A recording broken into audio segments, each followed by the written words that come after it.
ഓടുന്നു.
ദേവർക്ക് നമ്മുടെ വിഷമം മനസ്സിലാവും.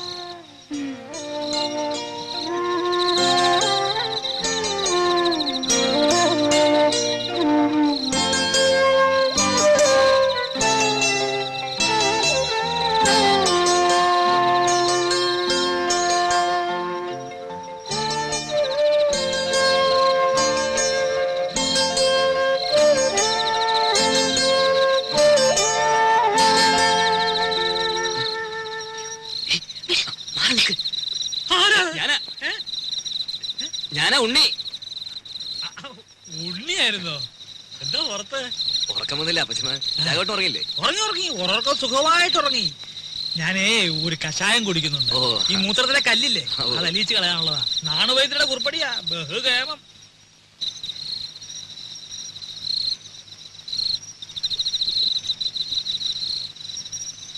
കേട്ടോ ഉണ്ണിയെ, ഈ കഷായത്തിന്റെ ഒരു പ്രത്യേകതയാ മൂത്രശങ്ക. രാത്രി ഒരു 3-4 തവണ ഒരു കുടം ഉണ്ടാവും പോവാൻ.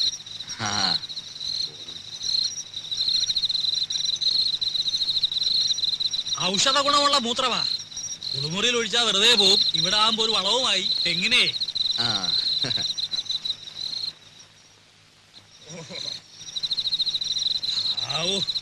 ഇതങ്ങോട്ട് പോയി കഴിഞ്ഞാ പിന്നെ ഭയങ്കര ആശ്വാസം. ഇനിയിപ്പോ സമാധാനമായിട്ട് കിടന്ന് ഉറങ്ങാലോ. അതല്ലേ പ്രശ്നം. ഇത് കഴിഞ്ഞാ പിന്നെ കൊറേ നേരം കാറ്റും കൊണ്ടിങ്ങനെ നടക്കണം. പിന്നെ വെളുപ്പാങ്കാലത്ത് എങ്ങാനും ഒരു ഉറക്കം കിട്ടിയെങ്കിലായി. ഏതായാലും ഉണ്ണിക്ക് ഉറക്കം വരുന്നില്ലല്ലോ. നമുക്ക് വല്ലതും പറഞ്ഞോണ്ട് നടക്കാം. അതല്ലടോ, അമേരിക്കയിൽ നിന്ന് വന്നിട്ട് നമുക്ക് സമാധാനമായിട്ടൊന്ന് കാണാനും പറ്റില്ല. ഞാനെന്ന് തമാശക്ക് എടുത്തെങ്കിലും ഞാൻ കാര്യമായിട്ട് പറഞ്ഞതാ. ലൈസൻസ് ഉണ്ട്. അവിടെങ്ങാനും കടന്നു കൂടിയാൽ വല്ല പണി ഒപ്പിക്കാവോ? എത്ര കാലം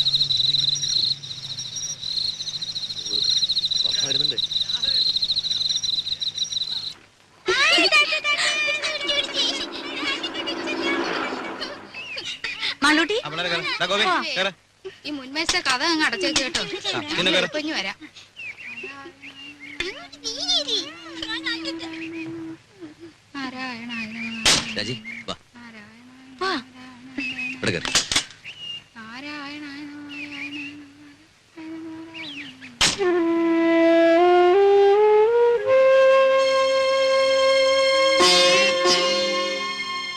നോക്കി നിൽക്കാതെ അങ്ങോട്ട് കേറ്.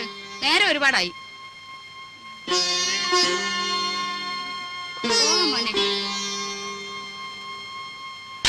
വിഘ്നേശ്വര, എന്റെ മോന് ഒരേ ആപത്തും വരുത്തരുതേ. ഇവൻ 6 മാസം പ്രായമുള്ളപ്പോ ഇവന്റെ അച്ഛൻ മരിച്ചതാ. അന്ന് മുതല് കൈ വളരുന്നോ കാല് വളരുന്നോ എന്ന് നോക്കി നോക്കിയാ ഞാൻ ഇവനെ വളർത്തിയ. മോളെ, അച്ഛനെ നല്ലോണം ഉരുട്ടു മോളെ, ഉരുട്ടു മോളെ. എന്റെ ദീർഘായുസിന് വേണ്ടി മോനെ അമേരിക്ക വെച്ച് നേർന്നതാ. ഇവന് ഞാനെന്ന് വെച്ചാ അങ്ങ് ജീവനാ. ദീർഘായുസിന് വേണ്ടിയൊന്നുമല്ല, അമ്മയ്ക്ക് നല്ല ബുദ്ധി തോന്നാൻ വേണ്ടിട്ടാ. ചോദിച്ചില്ല. ആ, അച്ഛനെ ഉരുട്ടു മോളെ. നാരായണ. മേല് വേദനിക്കുന്നുണ്ടല്ലേ? ആ, നല്ലോണം കമർച്ചിക്കട്ടെ.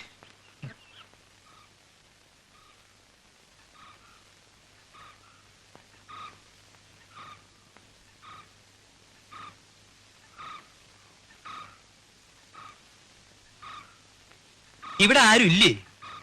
ഹേയ്, വീടൊക്കെ ഇങ്ങനെ മലത്തെ തുറന്നിട്ടിട്ട് അപ്പൊ ഇവിടെ ആരെങ്കിലും ഉണ്ടാവണല്ലോ. ഇതിപ്പോ വീട് വരെ പൊക്കിക്കൊണ്ടുപോയി ആരും അറിയില്ലല്ലോ. അയ്യേ, ഇത് ശരിയാവില്ല, ഇത് ശരിയാവില്ല. മൂത്തമ്മാൻ. ഇതും ശരിയാവില്ലല്ലോ.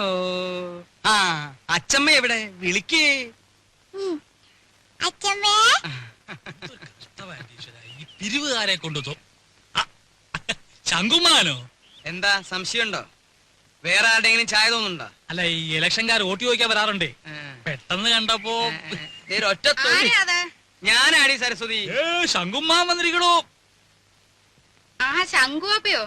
കാണാതായപ്പോ ഒരാളിനെ അങ്ങോട്ട് പറഞ്ഞയച്ചാലോ എന്ന് വിചാരിക്കായിരുന്നു ഞാൻ. അതൊക്കെ എത്തേണ്ട സമയത്ത് ഞാൻ എത്തില്ലേ എന്റെ പെങ്ങളെ. എന്താ സരസ്വതി നിനക്കൊരു ക്ഷീണം? ഓ, ഒന്നും പറയണ്ട എന്റെ ഓപ്പേ. എന്താ പറ്റിയേ? ഈയിടെയായിട്ട് ശ്വാസം ഉള്ളിലോട്ട് എടുക്കുമ്പോ വയറ് വന്ന് ഭമ്മന്നങ്ങ് വീർക്കും. പുറത്തേക്ക് വിടുമ്പം ചൂന്നങ്ങ് ചൊട്ടും. ഉവ്വോ. അകത്തേക്ക് എടുക്കുമ്പോ വീർക്കും, പുറത്തേക്ക് ഇടുമ്പോ ചൊട്ടും. അതിപ്പോ എല്ലാവർക്കും അങ്ങനെ തന്നെയല്ലേ? അല്ല. ആ, ഈയിടെയായിട്ട് അപ്പച്ചിക്ക് പുതിയൊരു അസുഖം തുടങ്ങിയിട്ടുണ്ട്. അതെന്താ? ആ, എവിടെങ്കിലും ഇരുന്നാ പിന്നെ എഴുന്നേക്കാതെ ഒരടി നടക്കാൻ പറ്റില്ല. എങ്ങനെ എങ്ങനെ? എവിടെങ്കിലും ഇരുന്നാലേ പിന്നെ എഴുന്നേക്കാതെ ഒരടി നടക്കാൻ പറ്റില്ല. ഉവ്വോ. രാഘവ, ഓപ്പ ഇരുന്നാട്ടെ. ഉണ്ണി, ഒറ്റ തൊഴി. സൂപ്പിക്കല്ലേ സൂപ്പിക്കല്ലേ. നീ ഈയിടെയായിട്ടൊന്ന് കൊഴുത്തല്ലോടാ രാഘവ. ചുമ്മാ അല്ല, പണിയെടുത്തിട്ടാ. ആ, നിന്റെ പണിയൊക്കെ എനിക്കറിയാം. ശങ്കുമാനോ? ആ, ഉണ്ണി വന്നത് ഞാൻ അറിഞ്ഞു. അതിനൊരു കഥയുണ്ട്, അത് ഞാൻ പിന്നെ പറയാം. ശങ്കുമാൻ കുറച്ചാള് നാട്ടിലൊന്നും ഇല്ലായിരുന്നു ഉണ്ണിയെ. കാശി വരെ ഒന്ന് പോയി. ശങ്കുമാനെ കാശിക്ക് പോണ പ്രായൊക്കെ. അയൊക്കെ എപ്പോഴേ കഴിഞ്ഞു. കാശിക്ക് പോയതേ ഭജനിരിക്കാനല്ല, പിന്നെന്തിനാണാവോ? 1 കിലോ ആപ്പിള് വാങ്ങാൻ. ഒന്ന് പോടാ അവിടുന്ന്. ബിസിനസിന്റെ ചില കാര്യങ്ങൾക്ക് വേണ്ടി പോയതാ. അതിനൊരു കഥയുണ്ട്, അത് ഞാൻ പിന്നെ പറയാം. ഒരാള് വന്നാ എന്താ വേണ്ടേന്ന് ചോദിക്കുക. ഇതൊക്കെ ഇനി നീ എന്നാടാ പഠിക്കരാകവ? ഇപ്പൊ എന്താണാവോ വേണ്ടത്? സംഭാരം. ഇഞ്ചി, മുളക്, കറിവേപ്പിലൊക്കെ ഇട്ട് താൻ തന്നെ പോയി എടുത്തിട്ട് വാ. ജാനുവരത്തി ശങ്കുമാന് കുടിക്കാൻ കുറച്ച് സംഭാരം. ജോലിക്ക് ആളെ വെച്ചിട്ടുണ്ടേ. ഇവിടെ വരടോ. എന്റെ പെങ്ങളുടെ പുക കണ്ടേ ഇവിടുന്ന് പോവുള്ളൂ അല്ലേ?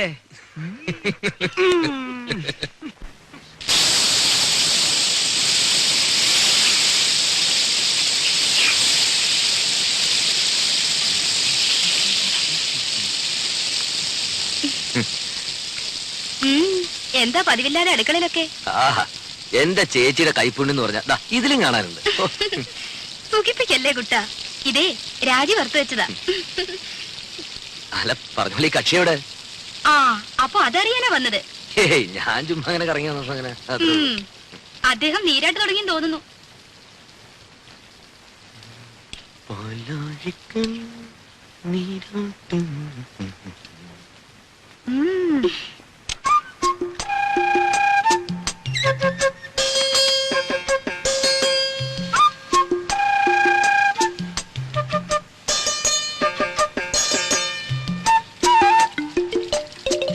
രാജി, രാജി, എന്താ തുറന്നേ. എന്തിനാ? ആ, തുറക്ക്. എന്താണ് പറയാൻ? ഒരു കാര്യമുണ്ട്, തുറക്ക്. ഞാൻ കുളി കഴിഞ്ഞിട്ടില്ല. അതൊന്നും സാരമില്ലെന്ന് തുറക്ക്. അമ്മാവനെ. അമ്മാവൻ? ആ, അമ്മാവന്റെ കാര്യം കുറച്ച് കുഴപ്പ. തുറക്ക്, പറയാം. എന്താ? അമ്മാവനെ. അയ്യോ, എന്താ ഉണ്ണിട്ടത്? വേണ്ട ഉണ്ണിട്ട, പുറത്തു പോ. പ്ലീസ് വാ. വേണ്ട. ആരുമില്ലെന്നേ.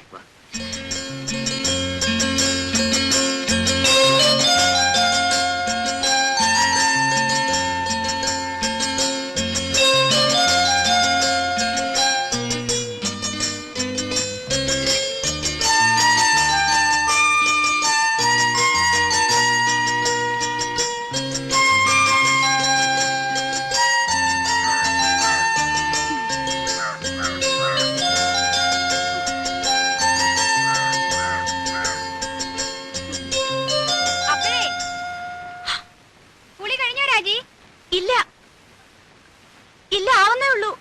ആ, ഒന്ന് വേഗാട്ടെ. വെള്ളം ചൂടാറുവേ. പിന്നെ ഉണ്ണി അന്വേഷിക്കണ കണ്ടു.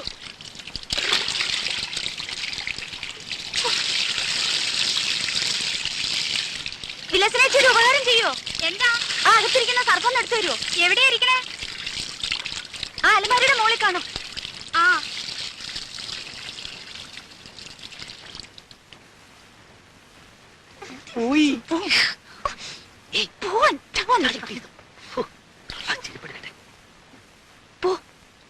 പോവാൻ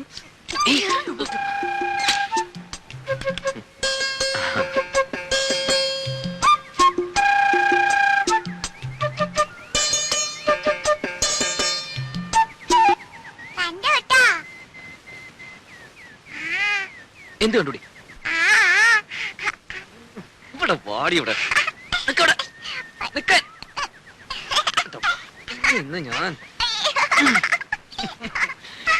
എന്റെ മാളുവമ്മേ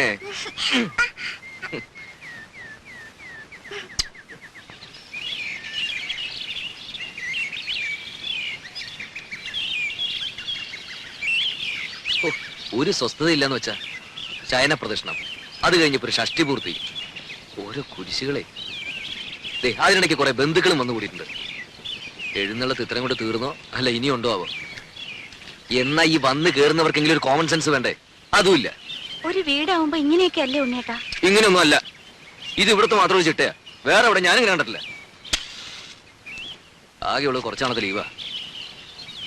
അത്ര വിഷമമുള്ള ആൾക്ക് എന്നെ മോളെയും കൊണ്ടുവരുന്നല്ലോ. താനെന്നെ ഇങ്ങനെ വരാതെ അതിനുള്ള ഏർപ്പാടൊക്കെ ഞാൻ നടക്കുന്നുണ്ട്. ഇത്തവണ പാസ്പോർട്ട് റെഡിയാക്കി വെക്കണം. 6 മാസത്തിനുള്ളിൽ ഗ്രീൻ കാർഡ് കിട്ടും. പിന്നെ വിസ അയക്കുന്നു, താനും മോളും കൂടി പറക്കുന്നു. വിട്ടത് തന്നെ. ഉണ്ണിയേട്ടന്റെ അമ്മയല്ലേ ആള്. അമ്മ അത് ഇതൊക്കെ പറയും. എത്ര നാളെന്ന് വെച്ചാൽ ഒറ്റയ്ക്ക് ഇങ്ങനെ കഴിയാ? എന്തായാലും ഞാൻ ചിലതൊക്കെ തീരുമാനിച്ചിട്ടുണ്ട്. ആ നാളെ തന്നെ പോയി പാസ്പോർട്ടിന് അപ്ലൈ ചെയ്യണം. സ്വപ്നം കാണാം. ഈ ഷഷ്ടിപൂർത്തി എന്ന് പറയുമ്പോ വേണ്ടപ്പെട്ടവരൊന്നും ഒഴിവാക്കാൻ പറ്റില്ല. വേണ്ടപ്പെട്ടവരെയൊക്കെ വിളിച്ചിട്ടുണ്ട്. എന്താ? രാജയുടെ അച്ഛനെ വിളിച്ചിട്ടില്ലെന്ന്. വേണ്ടപ്പെട്ടവരെയൊക്കെ വിളിച്ചിട്ടുണ്ടെന്നാ പറഞ്ഞത്. അതല്ല സരസ്വതി, ഇനിയിപ്പൊ പഴയ അത് വിരോധം മാത്രം ഓപ്പ പറയണ്ട. അവിടെ ആങ്ങളെ കെട്ടിക്കൊണ്ട് വന്നത് ആരെയാ? ഒരു നസ്രാണിച്ച്. എന്നിട്ട് ആ കാർന്നൂർ 2 കൈ നീട്ട് സ്വീകരിക്കാനും. എന്നെ കൊണ്ട് കൂടുതലൊന്നും പറയിക്കണ്ട കേട്ടാ. ആ കുടുംബത്തിൽ നിന്ന് ഒരുത്തി ഇവിടെ കയറ്റിയത് തൃപ്തി ഉണ്ടായിട്ടൊന്നുമല്ല. എന്റെ മോൻ കുരുങ്ങി പോയില്ലേ, ഇനിയിപ്പോ ഉപേക്ഷിക്കാൻ പറ്റുമോ? അത് അതോടെ മതി. അതിനപ്പുറത്തുള്ള ലോഹ്യൊന്നും വേണ്ട.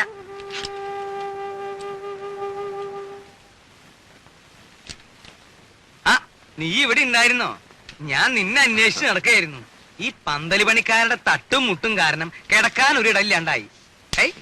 എന്താ ഉണ്ണിയെ, നിന്റെ അമ്മ ഇവിടെ കൊതുകിനെ വളർത്തുണ്ടോ? ഉറങ്ങാറായോ ഉണ്ണിക്ക്? ഞാൻ കിടക്കാനുള്ള ഉറങ്ങാറാവുമ്പോ പറഞ്ഞോളൂട്ടോ. എന്തോ ഞാൻ പറയണെന്ന് ആലോചിച്ചല്ലോ. ആ നീ വന്ന വിവരം ഞാൻ എങ്ങനെ അറിഞ്ഞുന്ന്?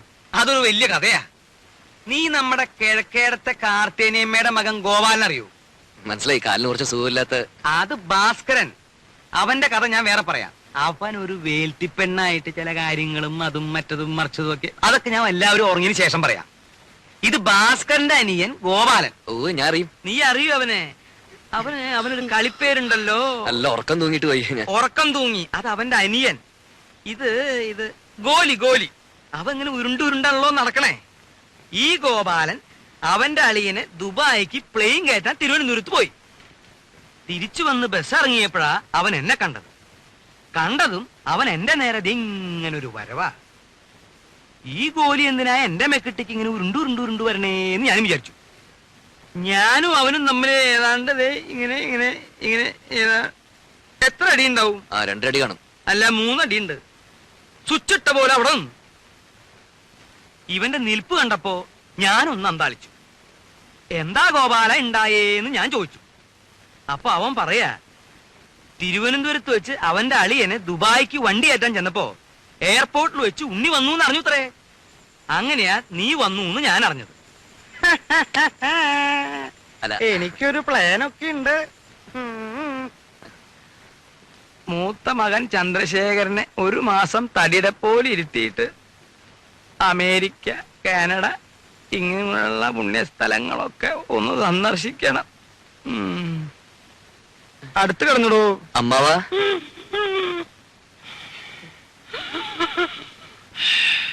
അമ്മാവാ